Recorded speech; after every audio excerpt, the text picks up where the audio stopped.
納された頭のないつられた棚内臓の中の地人の紙財産目録の手帳放火猫を閉じ込めた初夏の塔煙という名の下男が開ける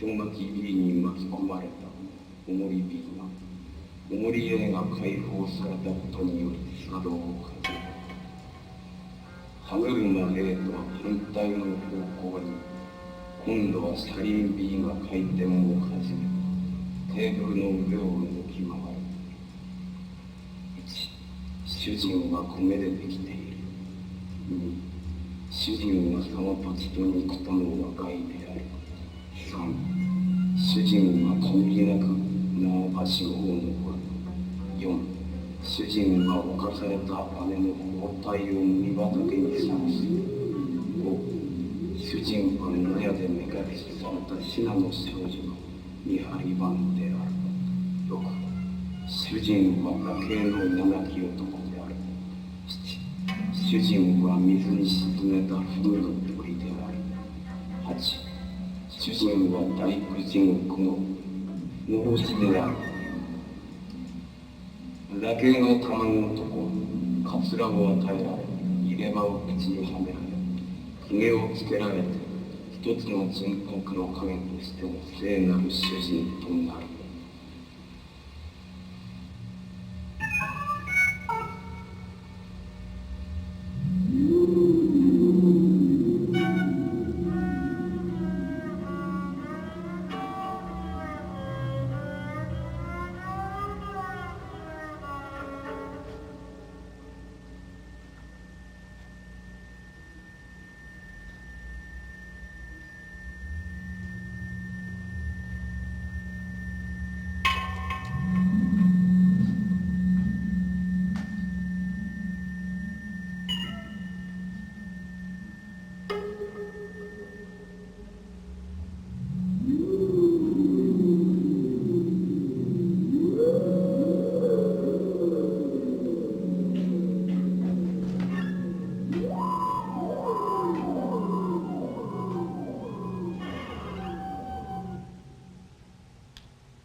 と下がり手を握り拳にする。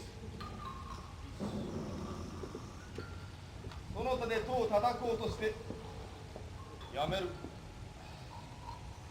やっぱりこんな時間に悪いかなと諦めかけるが、しかし思い切ってどんどんどんどんどん。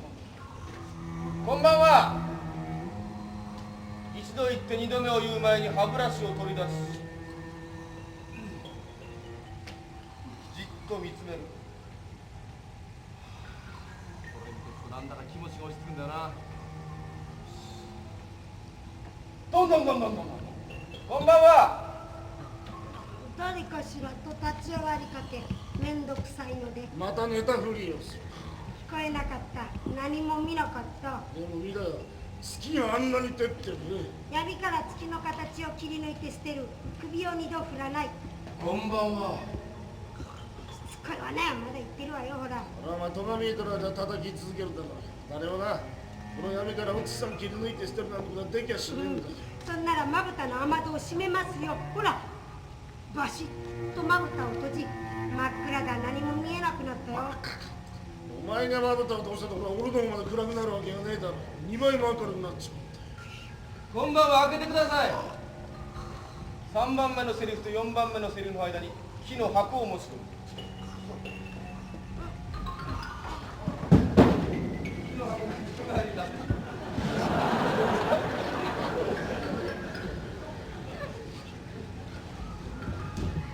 私が抱えた木の箱を持ち込み、一休みしながら盗まれた一枚のハガキのことを考える。気がついた。盗まれた一枚のハガキのことを考える。確かに住所はここだ。ああ、歩き回る。また戸を叩く。どんどんどん。こんばんは。誰だい。いきなり戸が開いたのでびっくりして数を数える。1、2、3、4。これが私の4番目のセリフに。物忘れがひどいので時々数えることをしています。こんばんは。私オッペルです。オッペル？はい。正確にはオッペルなんですけどもね、誰もちゃんと発音してくれないもんで今じゃオッペルにしてます。何しに来たんだこんな真夜中に。はい。私はこの屋敷の遺産相続人なんです。そんなことここで言われても。と言いかけてたわ。もしかしたらこいつは頭がおかしいのではないかと心の底では思いながら口には出さない。もう一遍言います。これが7番目のセリフになります。私はこの屋敷の遺産相続人なんです。あんたね、そんなことは弁護士か差配人に言いなさいよ。私はただの女中だよ。俺はな、ごま油の馬男っていう。怒鳴りもせず手を振り上げず、ただじっと睨みつけ。名乗らせてもらえるならばですね、私という現象は有機交流伝統の一つの青い証明です。あんたね、東北電力の量と間違ってきたんじゃないの？笑わない。遺産相続人についてのハガキをいただいたんです。見せなさい。これが私の10番目のセリフになります。正確です。いただいたハガキはなくしてしまったんです。じゃあなんて書いてあったの？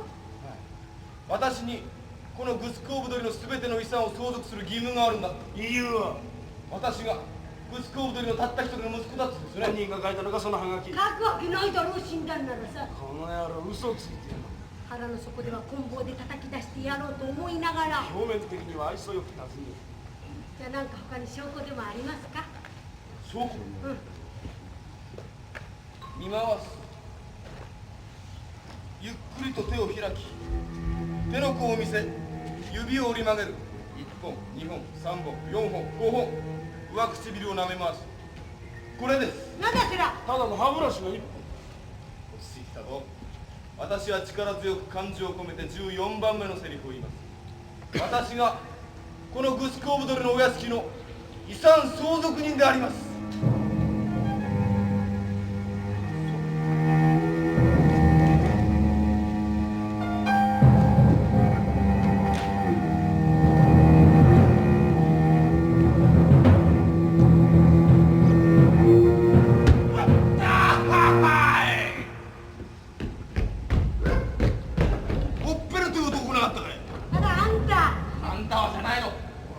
確かに来た。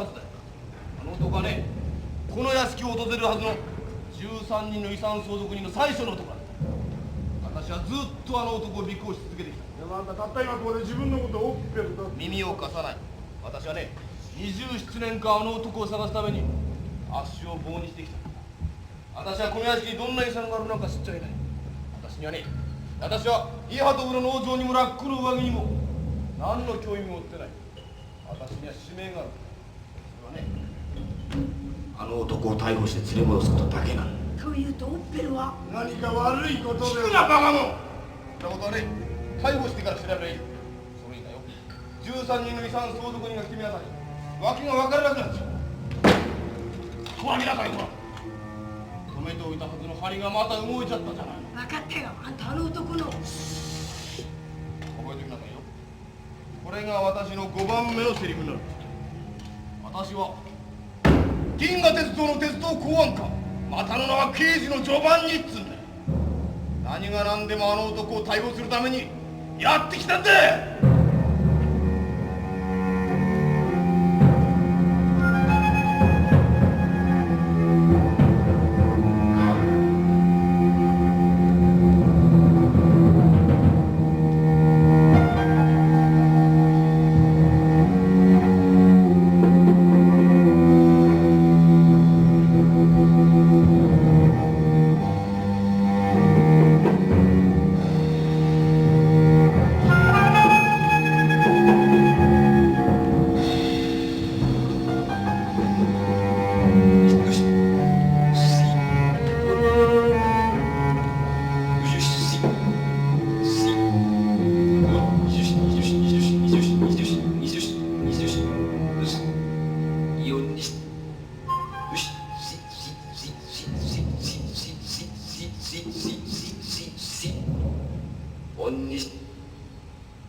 読みなさい。昨日の続きだ。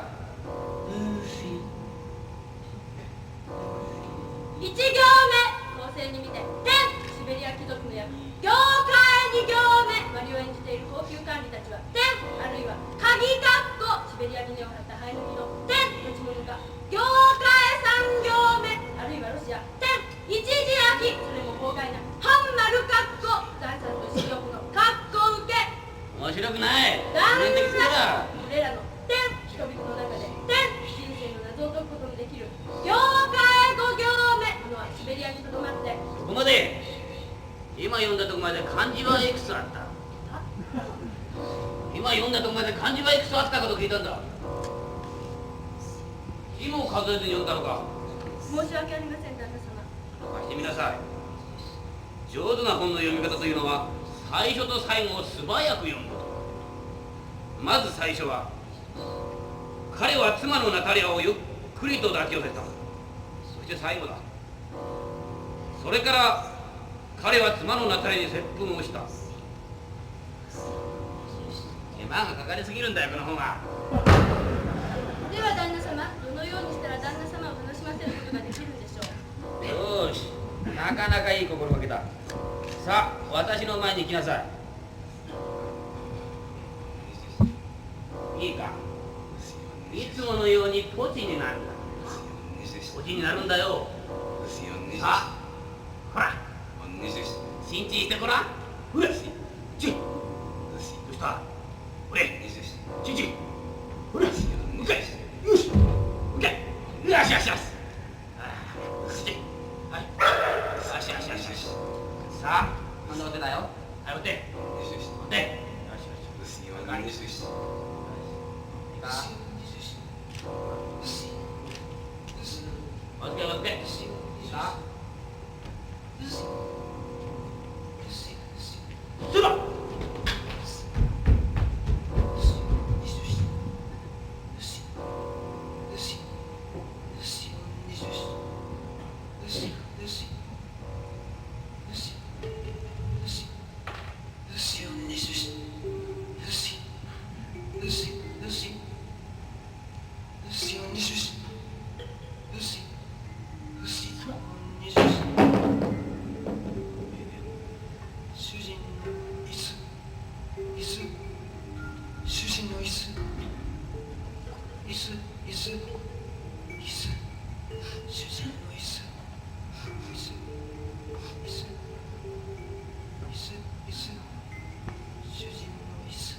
すば！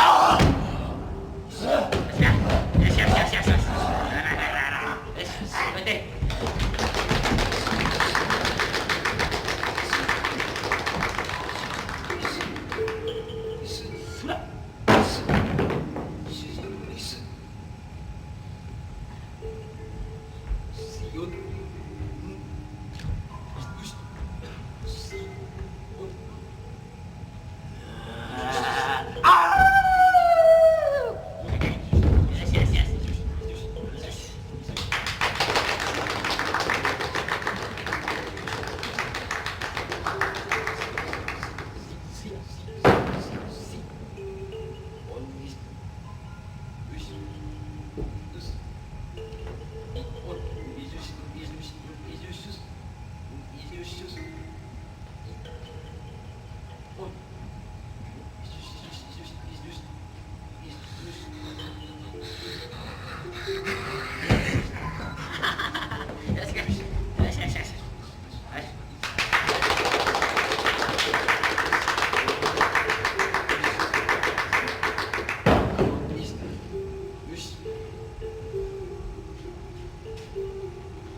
あんまり早く走ってきたんで雲がギラッと光って見えてくれ。びっくりしたんだろう。やっぱり帰ってきてよかったな。誰も僕のこと思い出してくれないけど、僕はほらゆっくりと時間が欲しくなったんだ。そうだね、久保ちゃん見てほら、いいトランクでしょ。ほらね、ほらほら学校時代のランドセルよりもね、ずーっと持ち運びが便利なんだ。ほらこれは私の何番目のセリフだから。まあいいや。僕は農業技師のオッペルで、同級生の空母ちゃんは犬になって四つん這いだ。空気がひんやりとするな。僕にはあの人たちが見えてるけど、もしかしたらあの人たちには僕が見えてないのかもしれないな。深呼吸すると肺が真っ白に透き通っていく。そして僕の体は空の微塵に散らばった。足引っ張れ。もしもしもしもし、僕が見えてますか？ええ、見えてますよ。そうだ。どうか僕を怖がらないでくださいね。さあ、もういい加減にしてちょうだい。この犬を連れて帰って屋敷中の便所の汲み取りをしてもらう時間ですからね。ちょっと待ってくださいよ、せめてね。これ首輪ぐらい外したってどうですか？これは俺の19番目のセリフだったかな。それとも20番目のセリフだったかな。ど忘れしちゃったな。あいだ！あー！手を噛まれちまったよ。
Condan un queso que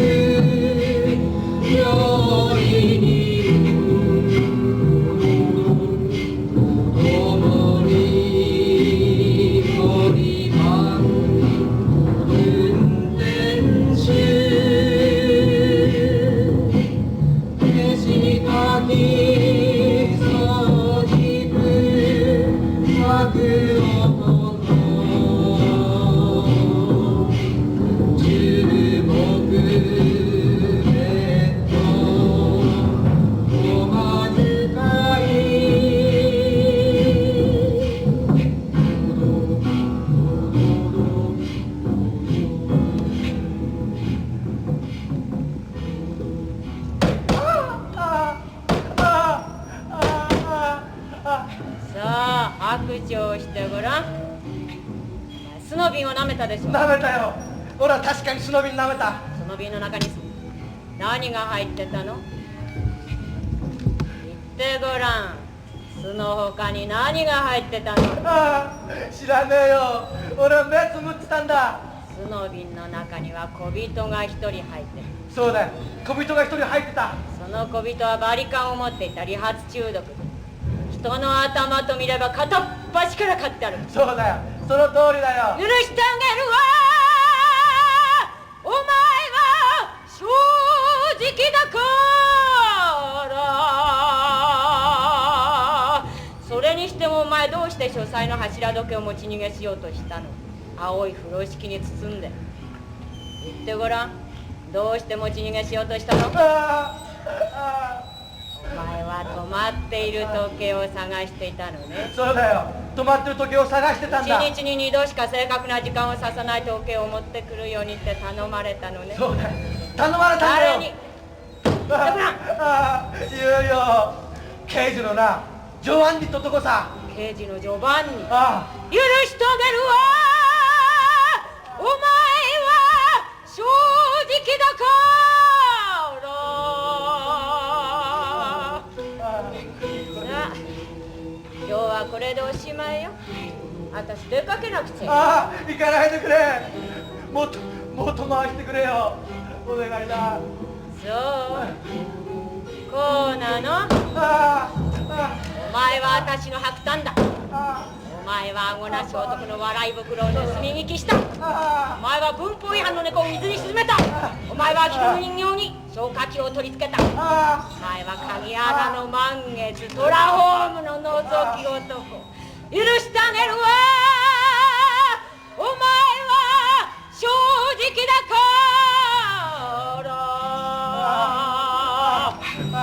ら。糸が回る。お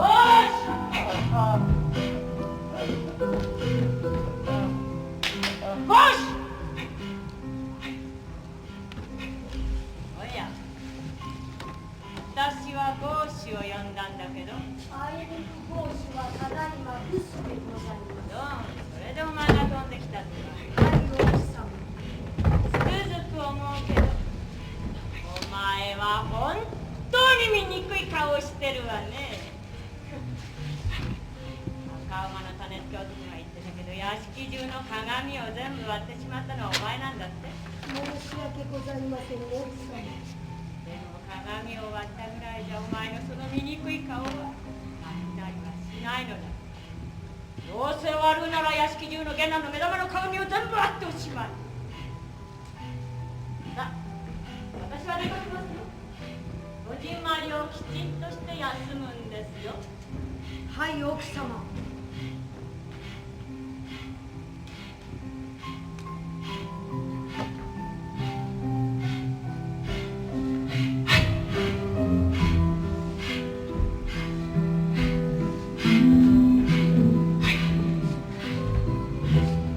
ルーレットの泥に99回かける。はい。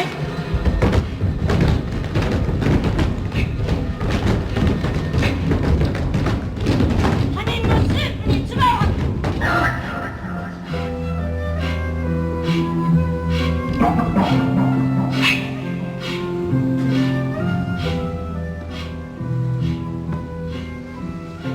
タイプライターで従順という字を100回打つ100回打つ。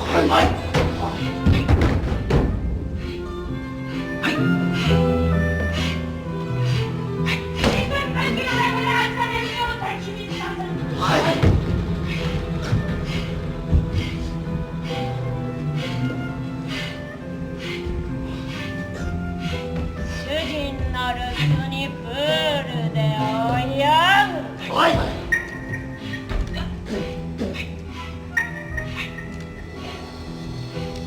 自分のあくびに番号をつける。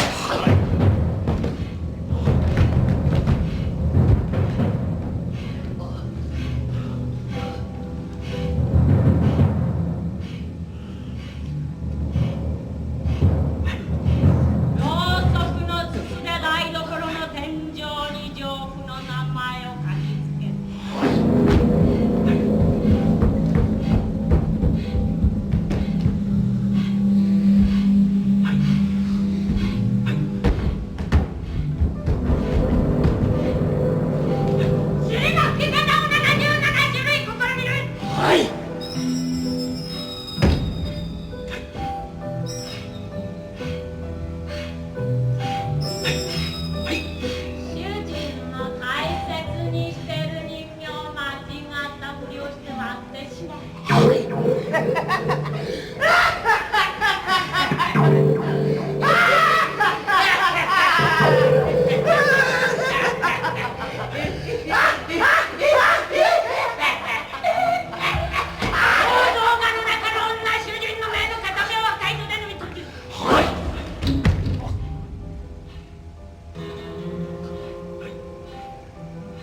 過去の100人の乳搾り女の100日の労働について100通の手紙を。はい。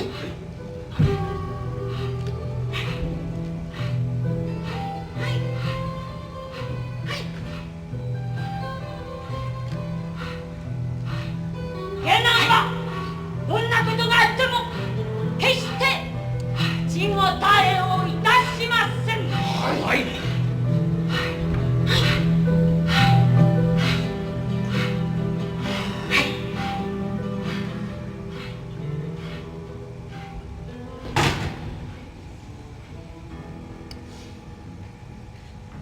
ねえ夜中、何？お屋敷にさ刑事が入り込んだって噂聞いたかい？あ、聞いた聞いた。それから遺産相続人と名乗る得体の知れないのも入り込んできてるんだってさ。大丈夫かしらね。バレやしないかい私たち。大丈夫だよ。錠前は大きいの2つもかけてあるしね。台所じゃいつもと同じように豚の足のスープがグツグツと煮えてますよ。ところでさ夜中、何？私が女主人出られるかあと何分？ちょっと待って。10分とちょっとかな。10分でちょっとね。お前のその洋服本当に似合わないわね。もとばしの洋服持ってないの？ダリア、今さらこんなこともいいじゃない。ダリアじゃありませんよ。奥様と呼びなさい。奥様と。長い間ずいぶん我慢してきたけど、お前のその醜い顔が本当に飽き飽きした。口の匂いはひどいし、言葉遣いはなってないし、なすときは人に唾を飛ばす。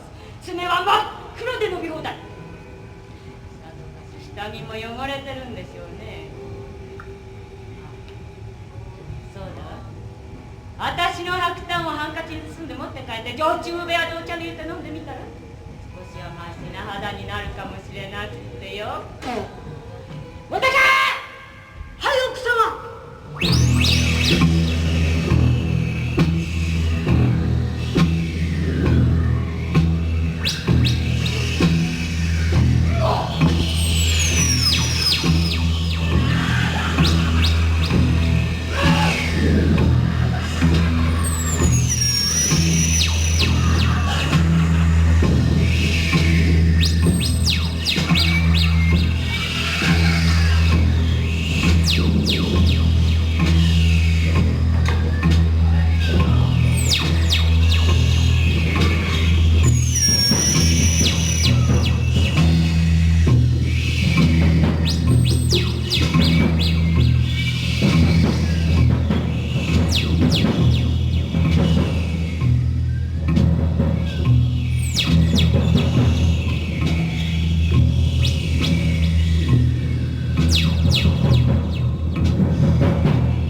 互いに気をつけなくてはいけない。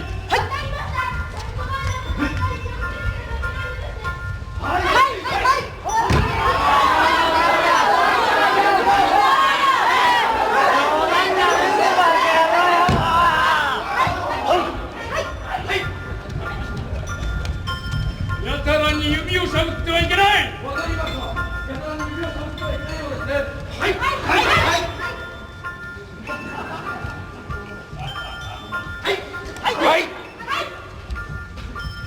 理由もなく外出してはいけない。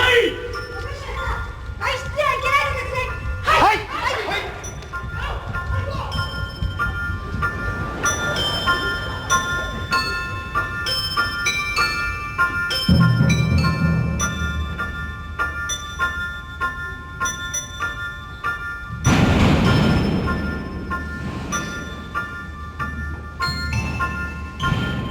この屋敷では立ち食いしてはいけない。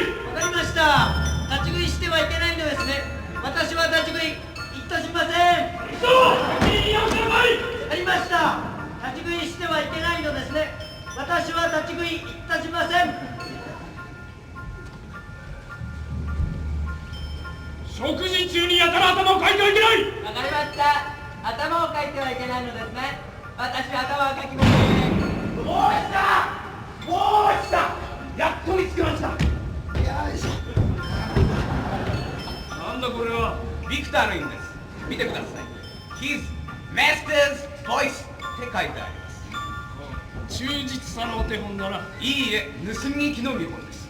しかも犬には珍しく慎重派で、一度自分の耳で聞いたことをもう一度録音で聞くそうです。こいつは我々が雇ったスパイです。スパイ。そうです。いろんなことを教えてくれます。例えば今女主人になりすましているダリアという女、あれは出戻りの洗濯女でえらい汗をかきだそうです。おっさましい体の汚い女で1時間で肌着を汚してしまい、下履きなどはもうシミだらけだそうですよ。しかもなんと7人も子供を下ろしたそうですよ。本当に気をつけ。お前は私にそんなことを報告しにやってきたのか。 His master's voice の声をお聞かせしようと思って。よし、言ってみろ。正しい嘘のつき方は何通りある。120通りあります。ずる休みするための口実は90通り。主人のブランデーをちょろまかす方法は60通り。間違ったふりをして奥様の顔に唾を吐きかけてしまう方法は30通り。イズマスターズボイスは何と言っておる。忠実な蓄音機の犬のスパイからの密告です。先日迷い込んできたオッペルというとこの家の遺産相続人を名乗っていますが、家系図をたどってみてもオッペルなどという名前は見当たらない。ということはつまり真っ赤な偽物。早いとこ捕まえて白状させるに越したことはないと言っております。あ、それからもう一つ、オッペルが連れている箱詰めの犬のことですが、あれはこの犬とは全く何の関係もないそうです。食用犬の調理法は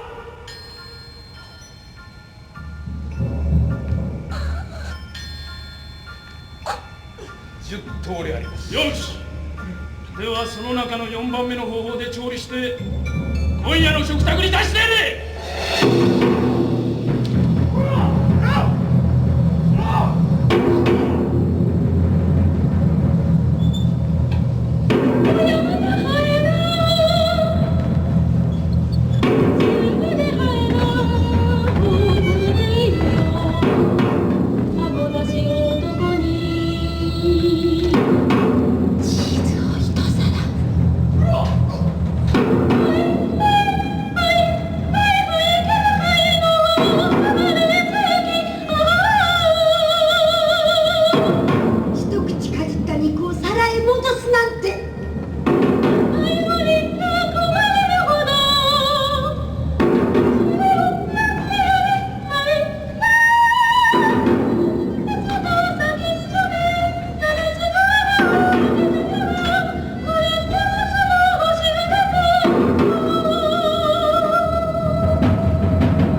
こ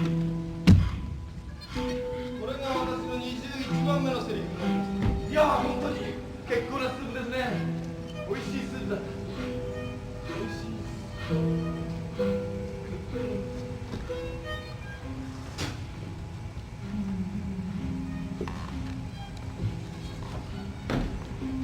22番目のセリフに入ります。しかしね、全く私には分からないことばっかりなんです。例えば、このお屋敷のご神とは一体何ですか？蝶つがいのことだけど、つけましたよ全部。いえ、まだついてないのがありましたよ。つまりね、こうやってごちそうが出るからには出す人もいるはずでしょう。主人もいないのにもてなされるわけがない。お口だけではダメなんです。本にも蝶つがいが必要なんです。でも数が足りません。旦那様の回顧録全部に蝶つがいをつけるもの残っていませんよ。言い寄せたらいいですよ。蝶つがいなどどこにでも売っているものですよ。私はね、本当に困ってるんですよ。主人のいないこの屋敷っていうのは今のところただの風物に過ぎませんと言いかけて、相手が自分の言葉を聞いてくれているかどうか確かめるように見回し、半身立ち上がり、次にテーブルの上にどくかやや声を高くして、これは私が見えてますよ。私はね、旅をしてきたもの、ことなく人の形をしたもの、そうです。光が強すぎると溶けてなくなってしまうような頼りない存在なんです。子供たちにも蝶つがいをつけておかなくてはいけませんよ。内に引く子供と外へ押す子供。どっちにしてもいつも必ず適当なところで止まるようになっていつもは出たり入ったりしてるだけだけど、決してその幅より遠くへ行くことはできない。蝶つがいをつけたとが逃げ出したなんて話は聞いたことがありませんからね。どうしたらいいんだろうな本当にと言いながら歯ブラシを取り出す。落ち着けと心の中でつぶやいて、我は黙って歯ブラシを見る。まあガタは真っ赤な赤。いや、蝶つがいが飛んでるんですよ。かわいそうにドアに逃げられて飛び曲がってるんだ。ドアをじっと見てると時々考えることがある。この蝶つがいもやっぱり毛虫よ。生まれ変わりかしら。女心ですわ。なんだ呼んで私のことを。はあ、こんばんは。オッペルです。これが私の24番目のセリフです。25番目でしょ。私テープの下でちゃんと数えてたの。すみません、訂正します。25番目です。私はね、主人を探してるんです。お願いです。差し支えなかったら教えてください。一体ね、誰がこの屋敷の主人なんですか？どうしてそんなこと聞きたいの？私はね、遺産相続人なんです。まずそのことを分かってもらった上で、私は欲がなくて決して怒らず、いつも静かに笑っている男だということを説明しています。いつも静かに笑ってなんかいないじゃない。いいえ、見てください。これが静かな笑いです。ほら、これです。あんた頭おかしいじゃないの。ふっとするが、決して怒らず、いつも静かに笑っている。主人が誰だか聞きたい？本当はそうなんですよ。私はね、主人がいるって聞いた時からね、ずーっと寒さで体が震え続けてきたんですよ。お気の毒。この屋敷には主人なんかいないよ。だから時間決めてみんなでこうして主人ごっこして遊んでんだ。主人ごっこやったの？そう、みんな使用に下女とか下男とか洗濯物でしょ。この庭番に馬番に作法と。あたいたちさ、小遣い銭出し合って毎日主人の役買うんだ。そうすりゃ誰だって1日に10分ぐらい主人になれるってわけ。それじゃあこの奥さんは？犬のかまどの飯炊き女。火取っちゃってるけどさ、お掃除汗っかきで肌着なんか1時間で汚しちまう。下着はいつも28番目。やめてください。あんまり大きい声で話されるとね、私は吹き飛ばされそうなんです。あら、そんなに変わるかったかしら。名乗らせてもらえるならば、私という現象は唯一の現象です。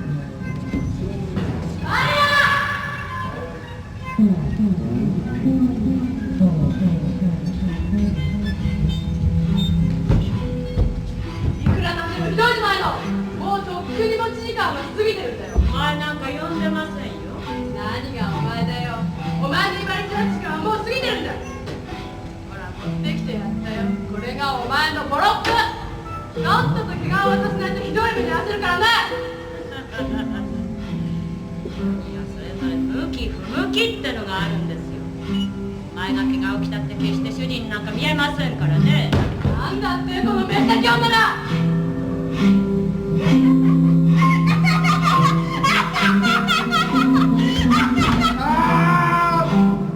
なんてこって。もしたくさんの命のために一つの命がいるようならば仕方がないから泣きながら食べてください。でもね、私は怪我なんか持ってないんですよ。お願いです、教えてください。一体誰がこの屋敷の主人なんですか？どこ行って。殺しますから。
ご主人のろうそくの節約のために何事も暗闇の中で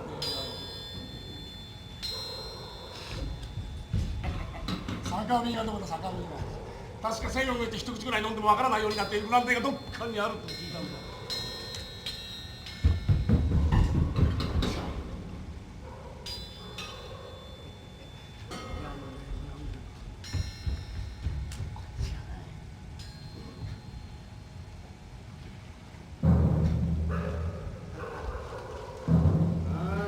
最新式の録音機。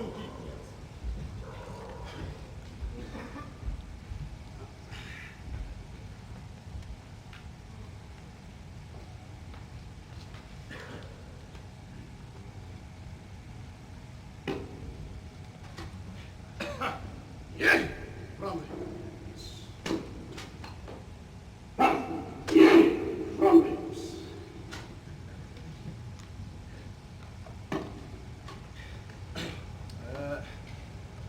白状しよう。本当のことを言うとな、この屋敷の主人はこの俺様だ。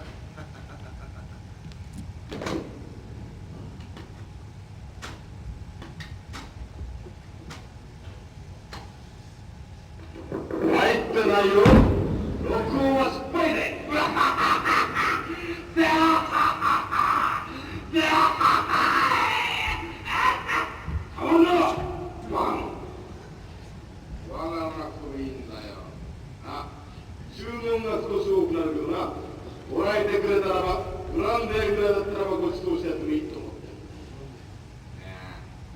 逃がしやしねえよ。あたしは目がいいんだ、目が。だから落ちて、ボリュームを持ったほら、待ちなさい。あげるんだよ、ほら。はい。私は姿焼探偵、銀河鉄道の鉄道公安官。またの名は刑事のジョバンニだい。この私に一体何をしろとおっしゃる。それじゃあまずボリュームを落としなさい。それじゃあ次に目をつむって大きく深呼吸するんだよ。はい、次に口だ。口だから口。いいかな。その口にキュウリをねじ込むんだ。キュウリ。キュウリはありません。バーン。そんなら指だ。指じゃない指。楽しいか。楽しいか。楽しかったら笑うんだよ。笑ってるよ。笑っ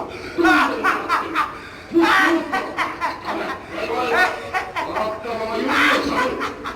はい、それじゃズボンを脱ぐ。ズボンほら、してほら。ズボンを脱いだら横になる。横になったら起き上がる。下男は下男らしく服従することが必要なんだ。さあ、主人に向かってひざまずく。お祈りしてみようかな。ほら、よし。はい、だんだん分かってきただろう。誰がこの屋敷の主人にふさわしいか。私の声が誰に似てるか。分かってね。分かってね。では、このセリフは私の何番目のセリフなんでしょうか。はい。ではお前は今までの盗み聞き、持ち逃げ、釣り銭のごまかし、ブランデーの隠しのの罰として自分で自分を折檻することにしよう。折檻？はい、その右手の方にだよ。俺のような箱が見えるか？見えるだろ？お前はパンツを脱いでその中に入るの。入るんだ。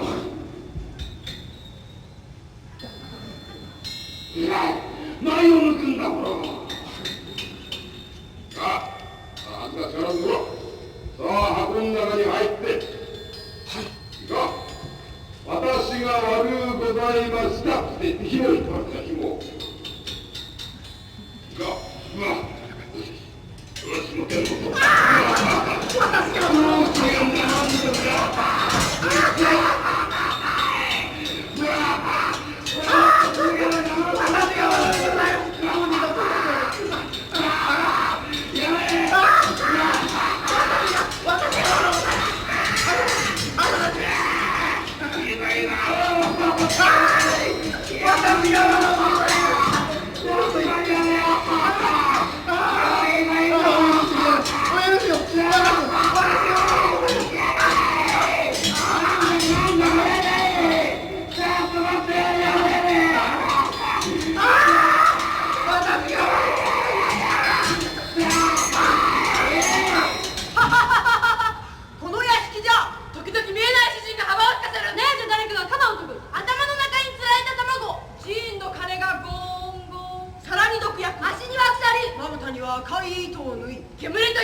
ダメダメ、やめないで、そのまま続けて。そこダメ、やめて、いや、ダメ、死ぬ、やめないで、ダメ。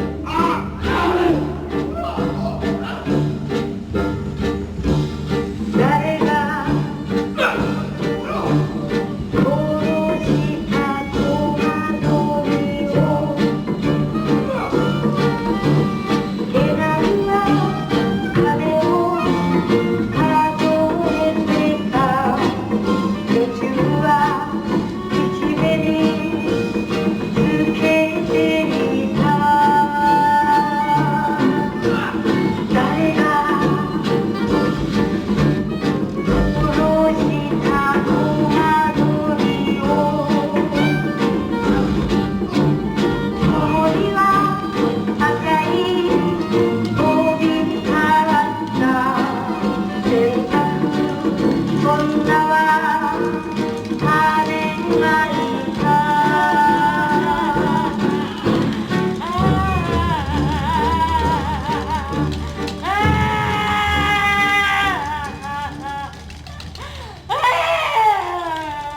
うるせえな、いい加減にしろよ。今なんつった？いい声だからうんと泣けってよ。本当にいい声だもんな。俺は泣いてる女が一番好きだ。おめえは運がいいからな。また明日主人の役が回ってくるよ。見ろよ、俺なんかくじ運が悪いからまだ一度も順番が回ってくる。でもな、主人になってるはそう一人で長くやってるとくたびれるもんだ。なんつった？くたびれるもんだってよ。そりゃそうだろうな。だって一人で喋ってんだもん。問題は米の額だ。また女中はらましたからな。山火事は本当にいいからな。そのうち犬語で話せるようになるだろ。盛り釜でばあさん脅かしてよ。おめえらに俺の足洗わしてな。主人になったら一日一回写真屋に行ってやる。ここにいたら私の主人の順番が回ってくるんでしょうかね。おい、なあ、銭湯にもいい鏡があるんだよ。溺れ死んだのは白髪小僧だったんだ。もし私にも主人の順番が回ってきたら少し分けてあげますからね。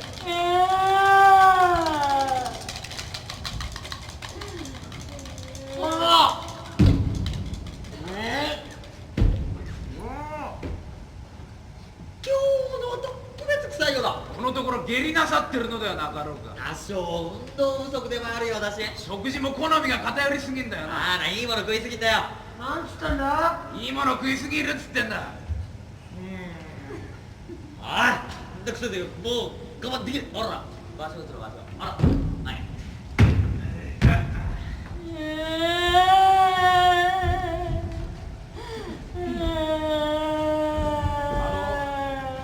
話しかけてもいいですか？話しかけてもいいですか？いいわよ。とうとう31番目のセリフになってしまいました。今誰かが運んでったおまるの中身、あれは一体何だったんですか？そうです。生理学的に言えば排泄物ですね。排泄物。一体誰の？一体誰のですか？あの方のです。あの方。お会いになろうとしてもあの方はどなたにもお会いにならないの。訪問客が大嫌いなの。私は訪問者じゃない。帰ってきたんですもんね。今までに帰ってきた人は何人もいましたが、誰も会うことができなかった。ようやく謎が解けた。姿は見せずにどこかに隠れて見張っている人。前にもね、山猫犬とかいう注文の多い料理店で似たようなことがあった。35番目。その人とはこの屋敷のご主人。ズバリでしょう。いえ、この屋敷の主人は私です。気持ちはわかるけどさ、この際時間を捨てて客観的にいきましょう。この屋敷の主人は私です。私一人しかおりません。そうだ、ほら。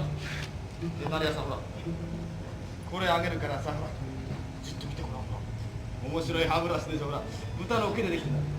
ね、この歯ブラシをオーケストラの指揮棒のように振り上げると何が聞こえる？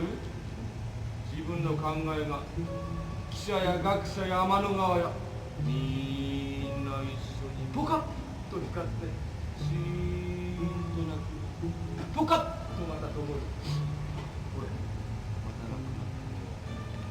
ポカッと灯る。広い世界がガラーッと広がって主人が一人、ありとあらゆる歴史が小さな星みたいにこの歯ブラシの動きに合わせてチラチラチラチラチラチラチラチラチラと動いてスーッと消える。ああ、主人。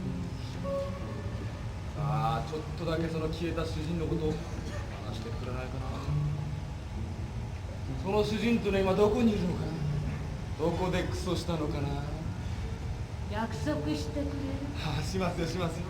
一体何をすればいいの？私のために毛皮を取り戻してくれる？ああ、そんなことなら簡単だ。約束するからね。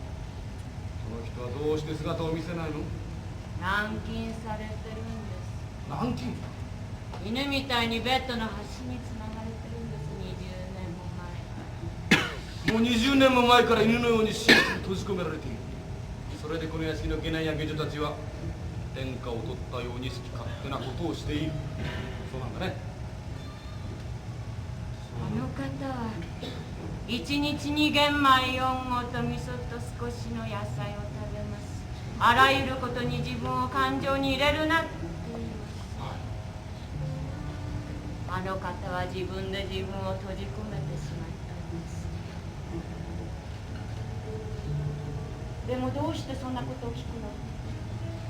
あなた一体誰なの？ようやく真相に近づいてきたよ。私は私自身を尾行し続ける男。私は1メートル80センチの歩く嘘発見器。そして私は銀河鉄道の鉄道公安官。またの名は刑事の序盤にっつんだよ。だけどね、まだこのことは人に喋っちゃいけないよ。私は当分の間自分自身に変装してなきゃいけないわけがあるんだ。関わらないです。ダーハハハバー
曖昧さは許されはしないのだ。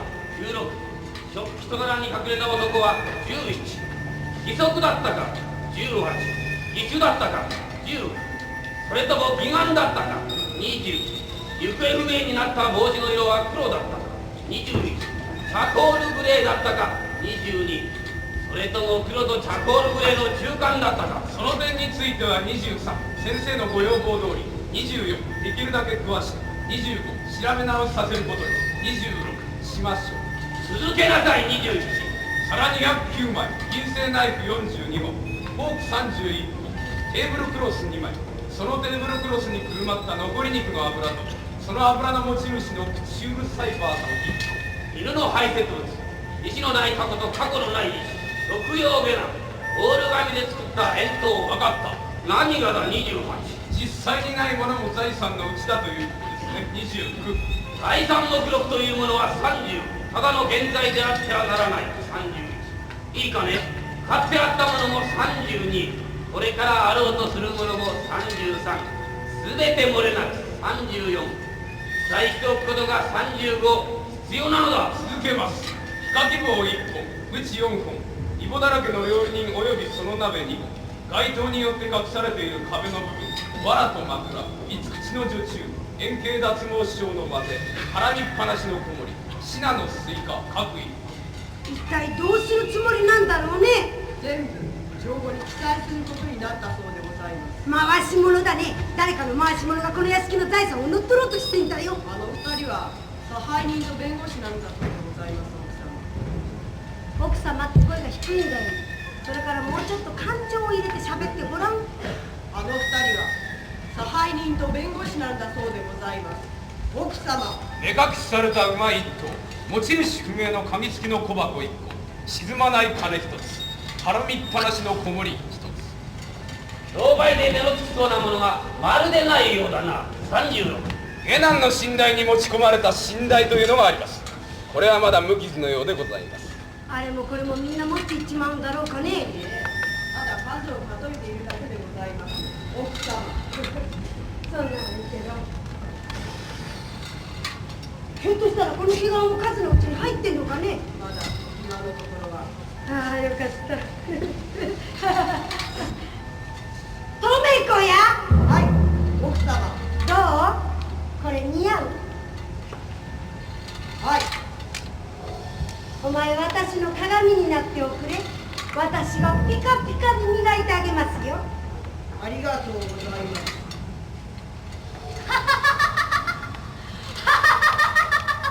鏡よ鏡、答えておくれ。この世で一番綺麗なのは誰？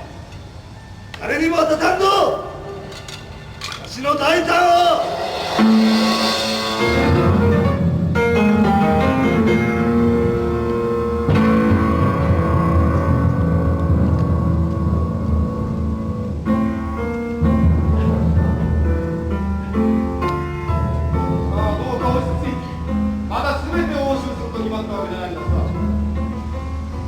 これを外してくれ。以上だ。私はこんなことをされる理由はない。こうしておいて私のターバンほどきだな。この人自分で見たことないんだ。ターバンほどくと何があるか。顔だ。私には顔がある。まだ誰も見たことのない顔だろ。ターバンほどくと中から鳩が出てくるよ。手品みたいにさ。陰謀だ陰謀だ陰謀だ。みんなこの屋敷から叩き出してる。しかしね、刑事の立場としてはこの前にターバンほどいて見せてもらえたんですけどな。そう、誰だって自分たちの主人の顔ぐらい見る権利があるからね。あれ、こいつを取り押さえてな、ターバン引き剥がすんだろ。そんなことしたら何もかも消えてしまう。おや何が？見えない小さな火が爆発する。爆発？何もかも消え失せてしまう。はい。値段もと女中もとっておきの白い馬も、はい、この屋敷ごと粉々に消え失せてしまう。そいつはもしやって引きしてもらおうじゃないの。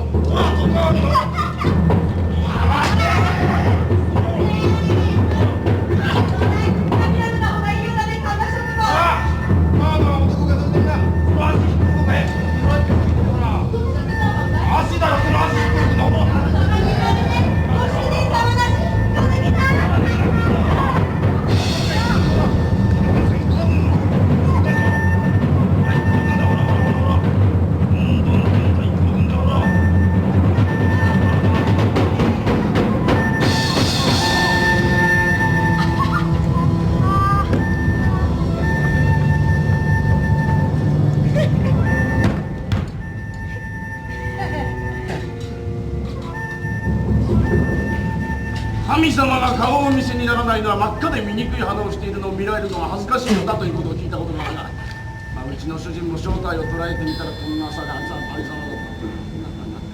一足義手の組み立て式、そのターバンの下の顔はせいぜいハリボテってとこだな。でぼちぼち主人の料理に取り掛かるとするが、終わりましょうよ、この辺でさ。大体な、主人のいない地主のお屋敷で瓦がある演じられる主人ごっこっつう退屈するもな。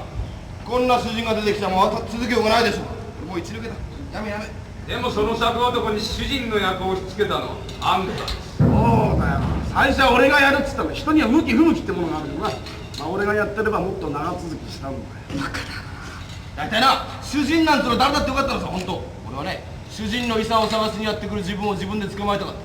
自分の手に自分で手錠をかけるっていうのが俺の夢だった。でもあんたこんなやつに手錠しちまった。私にはまだ一回も回ってこなかったんだよ、主人の役が。俺もだよ。もし俺に主人役が回ってきたらよ、裏の畑に女中を一列にずらーっと並べてな巻き詰めて艦長をぶち込んでやる。一人早く欲張りすぎだな。俺は俺から逃げ回るだけで目いっぱいだったもんな。こんなに早く夜が来ちまうなんてな。また誰か魚の線抜きっぱなしにしてやがる。終わりましょう終わりましょう、もうこの辺でね。再現がないよ本当に。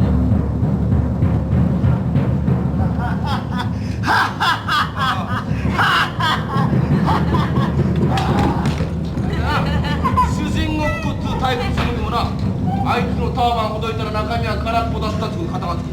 刑事序盤人が見事な推理で謎を解いた。主人空洞説だ。明日雨になるからほら。ちょっと夜を止めてよ。まだ一人続けてんのがいるんだよ。ほら、あの女主人のやったダリアがさ、悲しみに悔い役に浸ってるわよ、まだ。俺もまた刑事役続けなきゃならないでしょ。そうだよ。あの女さ、欲張りの見えっ張りでさ、女中仲間で鼻つまみ者だったんだよね。台所の粉をこねる台の上でさ、そういうのは得意だったんだ。あれ、これ俺の何番目のセリフだ。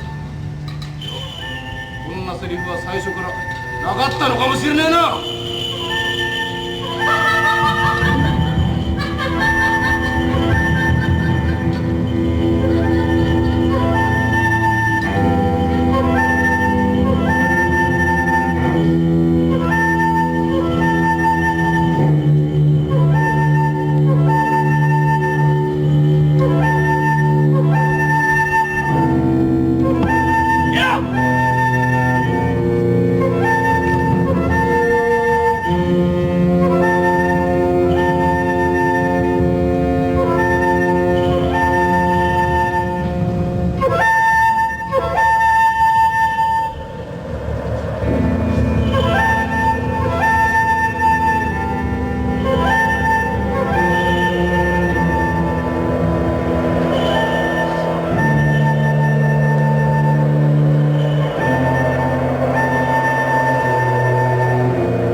いらっしゃいませ。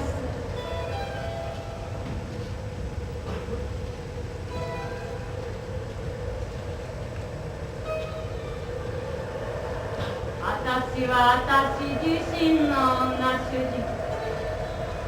芸女やめしたき女の役はそんなに辛そうだったってわけ。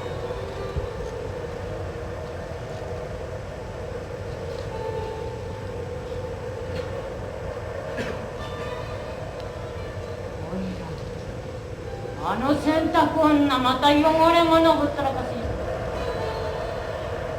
式見物にでも行ってしまったのかしら。皿は悪し掃除は下手だしまった。何一つ取り柄がないんだ。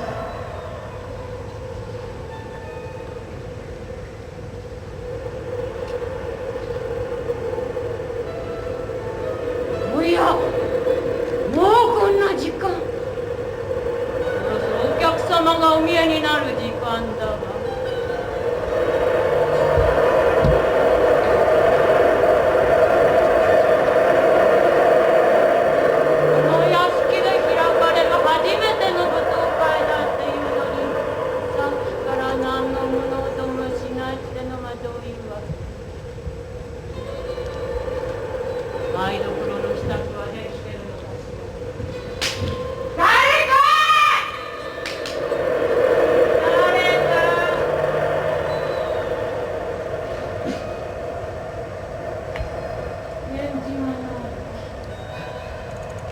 どこに行ってしまったのかしら。女中ならそこに一人。どこに。お前だよお前。ほらオッペル。冗談がうまいのね。それあなたの何番目の何番目だ。刑事役と合わせたらな67番目で。もっともな52番目。言いませんでしたけどな、まあいいや。変わってる。オッペルなんて役はもう終わったんだよ。それはな刑事の序盤にっつんだ。あなたはオッペルよ。私は女主人のダリア。これはオッペルとダリアの悲しい物語。冗談じゃねえっつうの。お互いにな役を演じてたの。そんな場面はもうとっくに終わったんだよ。と歯ブラシを拾い始める。ここではな、お前は嘘つきの女女中で、俺は刑事だ。じゃあオッペルはどこへ行ったの？オッペルなんてのはもういねえんだよ。消しゴムで消されちまった。あんなもんお前ただの狂言回しってもんだ。犬がいたでしょ。オッペルが連れてきた箱に入った四角い。あれね、あれは咲く男たちが煮込みにして食っちまったってさ、大変まずかったらしいですよ。さて、断りな。歯ブラシだけはちゃんとあるわ。オッペルの歯ブラシ。これをじっと見てると時間のなかった頃の夢が見られる。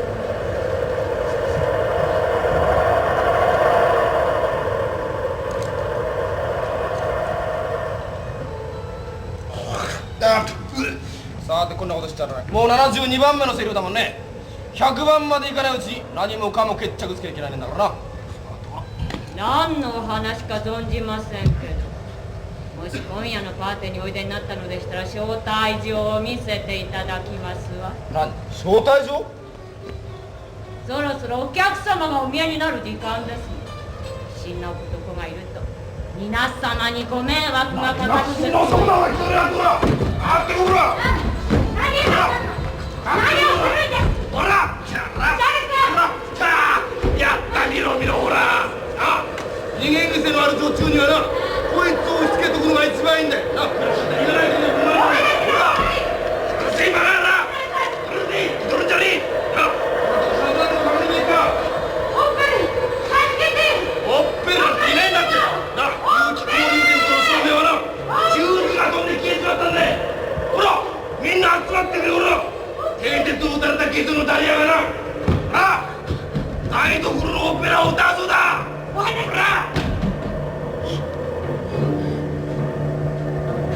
らなんだよほら。ほら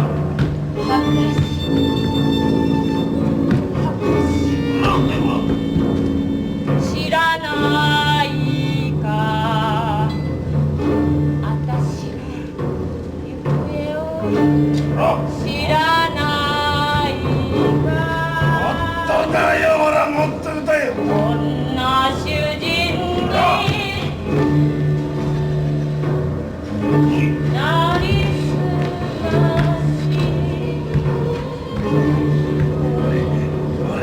し意識を得ていったダリアの行方を知らないか。だよほら。誰か馬蹄に馬の用意をさせてちょうだい。いやまたハエだ。台所でスプなんかこぼしちゃいけないってあれほど言ったでしょ。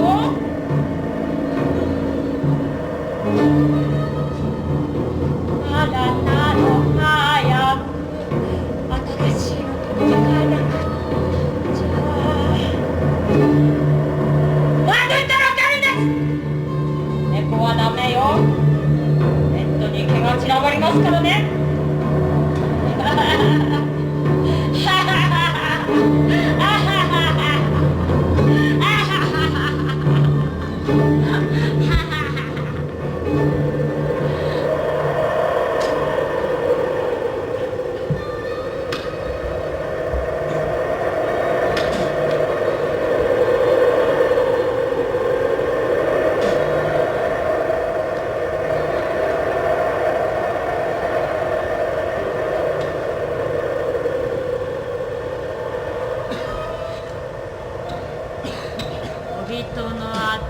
に取り付けた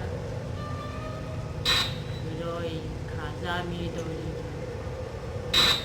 が回る私は誰この屋敷の女主人が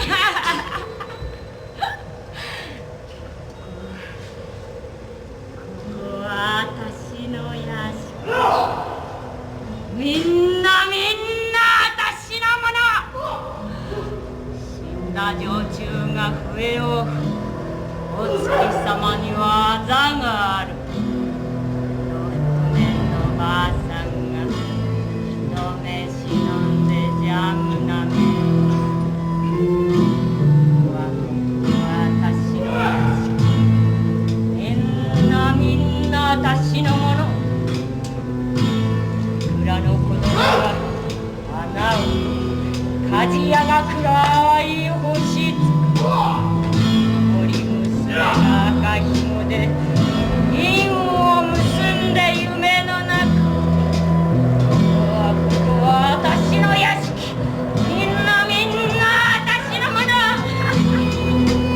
なくした鍵は森の中逃げたこんなも森の中もうすぐ春が来るだろう下男は紐を取るだろうここは私の屋敷みんな私のものここは私の屋敷みんな私のもの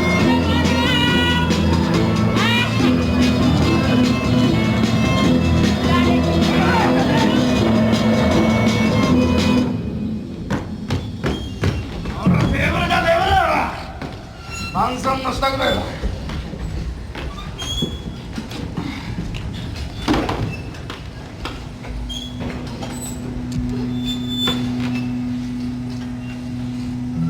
また誰か皿を割りやがった。これで今年364枚目だ。残ったのはたったの1枚。1年のうち一晩しか落ちたが出ないことになっちまった。どうだ父の出迎えは。ああ、出る出る。もうこれでバケツに3杯目だよ。ゆんべ戸を開けっぱなしにしておいたら袋が一つ配達されてきて、やたらと米を研ぎたかった。猫という猫を片っ端から捕まえてきて毛を剃り落とす。ゲラン部屋で眼帯を洗う水の音がするのさ。そうそう、洗濯は桶の中でよ。女中の隠し子が泳いでたね。秋の七草の黒に子守娘がまた腹んだって話。逃げ切るし安全バンド。金太郎飴。どの家の主人も米でできている。そうそう、本家の三田も本家の飯炊き女も養子の作男も娘婿の下男もみんな米でできている。米でできた100人の雇い人はいつも左目で主人を探し、右の目で履歴書の後ろの真っ赤な山火事を見てまたくじ引こうよ。仲間の誰かにお暇が出たら旦那様がご承知でなくともそいつの落ち度を洗いざらい申し上げること。他の連中のやった悪いこともみんなそいつのせいにしてしまうことだ。実例を挙げて具体的に話す。ねえ、またくじ引こうよ。年が若くて顔に自信があったら食卓で奥様にささやくときほっぺたに鼻を押し付けてやれ。口の匂いが良ければ顔に息を吹きかけてやる。俺が知ったのみんなここが。そして3度か4度呼ばれるまでは決しておそばに行かないこと。一笛一つで飛んでくる犬だけだ。ねえ、またくじ引こうった一体何の口だよ。主人そうそう、主人がいないと下男の楽しみもないも当然。やっぱり代わり番号でもいいから誰かを主人にしておかなくちゃ面白くない。主人の損になっても商人に味方すること。そう、買い物ではけなしたり値切ったりせずいいねで買うこと。それが主人の名誉になることだし、お前がこっちのポケットに転がり込むこともある。ここには誰か一人足りないんだ。主人が足りない。ママよ。主人はもうみんな1回ずつやってみる。嘘ばっかりし、まだ主人には決まってないもん。私もだよ。一度くらいは作をともにいいにして足を舐め出してみたいんだ。いいえ、ここに足りないのは主人なんかじゃないんだよ。この屋敷に外からやってくる人だ。ここから。そう。例えばね、月食の夜に歯ブラシを1本だけ持ってやってきた一人の男、オッペルのような男。それは俺の役だったんだよ。でも本当にやってきたのはオッペルなんかじゃなかったんだよ。刑事のジョバンニっていう男だ。はい、正解。俺ね、ちょっといたずらしてみたらセリフを100回言って消えてなくなる幻の訪問者ってやつだ。でも下男と女中たちばかりのこの屋敷はその一人の訪問者オッペルの不在によって蘇ったんだよ。そうも釣れないオッペルなんて。やめよ、犬連れてたでしょ、箱詰めの犬。あの犬食っちまったんだって。あんたうまくやってたじゃな、あの人吉野オッペルの役をさ。何度でもできるってあんなこと。やるなよ。私という現象は有機交流伝統の一つの青い聡明です。続けなさいよ。怖がらなくてもいいんです。私はオッペル。遺産というのはこの光の中にちりじりにばらまかれた灰の鋼。全てが私の中のみんなであるように、みんなのおのおの中の全てですから。そう言いながら人に歯ブラシを上げて回るんだよ。はい、これが101番目のセリフになります。100番超えるとマイナスにセリフは引き算されていく。さあ休まないで。あんた何しにこの屋敷にやってきたの？私は遺産相続人なんです。私は丈夫な体を持ち決して怒らない。私は雲のように頼りないカルボンス。光が当たると透き通る。そういう人間だから一人だけ足りないんだよ。足りないからね、私たちは憎み合えたんだよ。憎み合えるってことはね、夜中の星が旋回まばたきするよりももっと素晴らしいことなんだよ。これはオッペルじゃないのか。知ってるぞ。鎌谷だ、鎌谷。いや、なんでオッペルだよ。オッペルだよ、これは。